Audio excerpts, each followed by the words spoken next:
everyone. Hello, Aries, Slave, Sagittarius. Welcome sa aking Jack Tarot. Today's message po yung tungkol po sa month of September.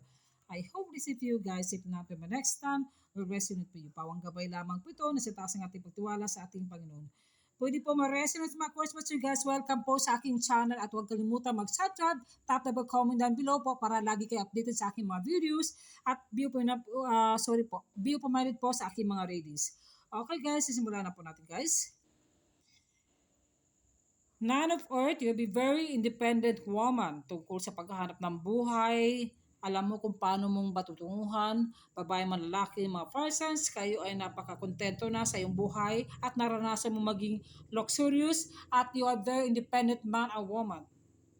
May mga money coming towards you, itong blessing na binibigay sa ating universe itong month of September po. Ito naman, the Page of Air, communicate clearly, analytical, outspoken, and truthful. Magsabi ka ng totoo, sabihin mo kung anong gusto mong sabihin. Pwede ikaw itong person mo. At kailangan din ay pag-isipan mabuti sa mga desisyon mo, mga plano mo, sa mga hakbang na gagawin mo. Hindi yung palos-dalos. At huwag kang masyadong pag-iisip ng kung ano-ano at ng mga negative. I-release mo yan. At sana po sa mga makalimot pagdasal ng ating Panginoon kung kayo pabibiyaan ng blessings ng ating universe, minsan ang ating Panginoon, at sana po ay mapapasalamatan natin siya. The Queen of Air, you are a giver, self-sacrificing, mapagmahal, at ikaw ay mabait na tao at manawain, open-hearted and kindness. At ito naman po, the Page of Earth, may magagandang balita, tawag, chat, message, at pwede ito galing sa ibang bansa, galing sa boss, pwede ito bonus ng pera, basta magandang pera po magandang pagtatakbo ng financial, pwede ito sa negosyo o sa career mo, o isa ano po may tumutulong sa inyo na nagbibigay ito ng blessings po. Maganda po ang mga reading sa mga Aries, Leo, Sagittarius sa month of September po. Kaya huwag ka na mawala ng pag-asa. So analyze sa lahat ng gagawin mo. Huwag ka lang mag-overthinking. Ito naman po, sensitivity. Kayo ay napaka-sensitive mo sa feelings mo, yung sa isip mo. At kailangan ay kayo ay napaka-extra sensitive. Kaya kailangan din ay kontrolin mong motion mo, yung energy mo. Minsan nahihina kayo, nawawalan ka ng gana. At kailangan din ay release your fears, take a leap of faith, honor yourself and your feelings, at kaya na bigyan pansin yung naramdaman mo o pag-isipan mo mabuti at huwag magpadalos ng mga bagay na desisyon at huwag kontrolin mong emotion mo. At kasi hindi ka makontrol sa isip mo kapag nangibabaw itong emotional.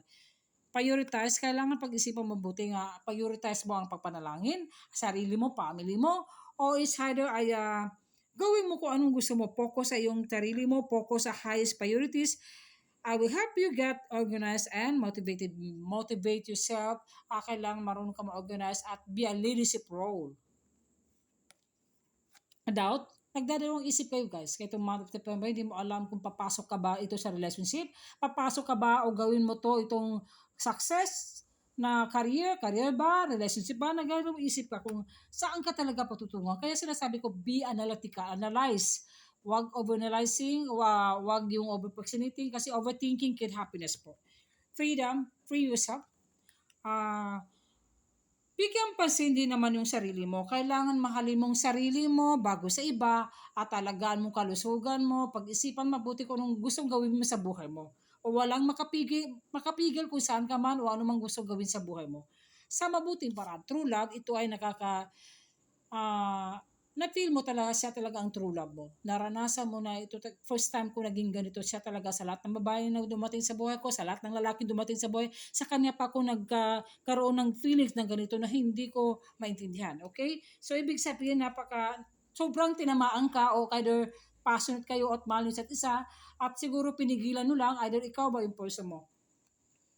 Ito naman passion, you're very passionate worker, passionate lover. Pareho ko mga passionate yung mga person mo. Kaya minsan di talaga ikaw makalimot at dito basta-basta mawawala itong tao sa'yo. Pwede ikaw to person mo. Okay guys, yan po mga reading sa month of September sa mga first comment down below po at thank you for watching guys. Sa next video.